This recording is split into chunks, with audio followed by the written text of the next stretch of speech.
대한민국 청소년의 회 뉴스 한승의 사무국 인턴기자, 지난 알쓸행잡은 롬적이 정리한 정부의 다면적 책임에 대해 면밀히 분석하며 우리 정부는 과연 다면적 책임을 다하고 있는지 점검을 해보았다.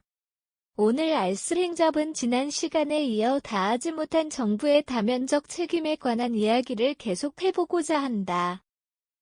그 첫 번째 관점은 시점에 따른 책임이다.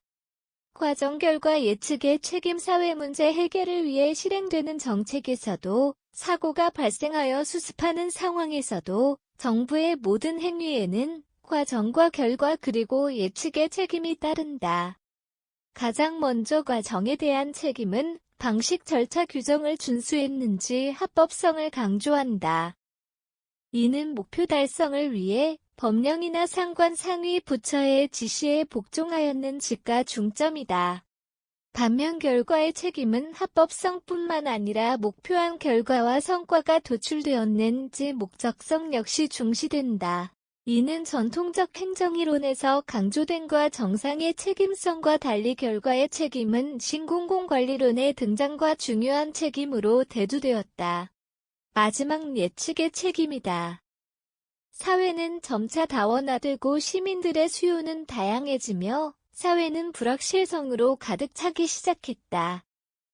정부 역시 이런 변화 속에서 새로운 책임이 강화되었다. 예견에 대한 책임은 문제가 닥치기 이전의 문제를 예방하기 위한 사전적 노력인데 특히 4차 산업혁명과 빅데이터의 발달은 미래를 예측하는데 획기적인 변화를 가져왔다. 그뿐만 아니라 불확실성에 대한 정부의 책임이 강화는 문제의 사전 인지와 문제가 생기기 이전 해결책을 미리 전략적으로 구성하는 것이 중요한 책임으로 떠올랐다. 조직의 책임과 개인의 책임. 두 번째 관점은 책임의 단위에 따른 구분이다. 책임의 단위는 조직과 개인으로 구분할 수 있다.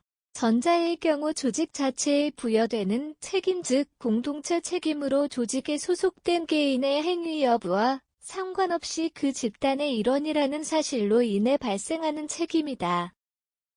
후자의 경우 자신이 행동한 결과에 대한 책임으로 강압에 의한 것이 아니고 행위자가 무엇을 하는지는 알고 있으나 자신의 행위가 법적으로 금지하는 규범이 존재한다는 것을 알지 못하고 행동하여도 개인의 책임이 발생한다.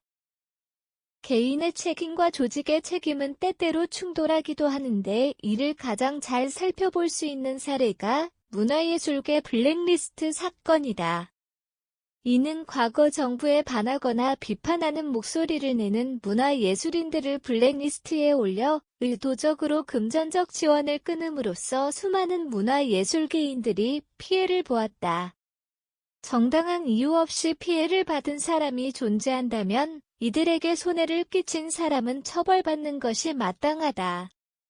그렇다면 문화예술인들을 직접적으로 블랙리스트에 올리고 지원을 끊은 사람은 누구인가? 그것은 바로 대통령실 및 장관에게서 내려온 지시를 수행한 하위 공무원이 된다. 이는 우리에게 몇몇 의문을 남긴다. 과연 자신의 인사권을 가지고 있는 상관의 지시를 따르지 않는 것이 실질적으로 가능한 것인가? 대통령실과 장관으로부터 내려온 부당한 지시를 수행한 공무원을 징계하는 것이 적절한가?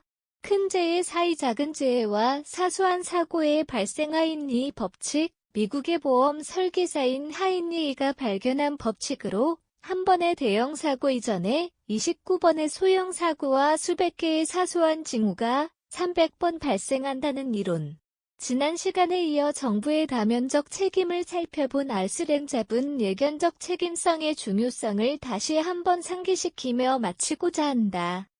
10.29 참사가 발생한 지 약 일주일이 지났다. 그 충격이 다가시기도 전에 무궁화호가 탈선하며 30명의 부상자가 발생했다는 소식이 들려왔다. 근 몇 주간 발생하고 있는 사고들이 혹시 큰 재해가 발생하기 전에 전조 증상이 아닌가라는 사람들의 불안감이 조성되고 있다.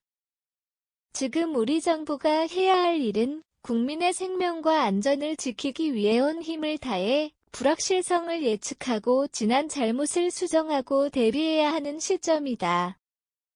LT 다음 알쓸행잡 예고 GT, 행정학의 태동과 발전 단계.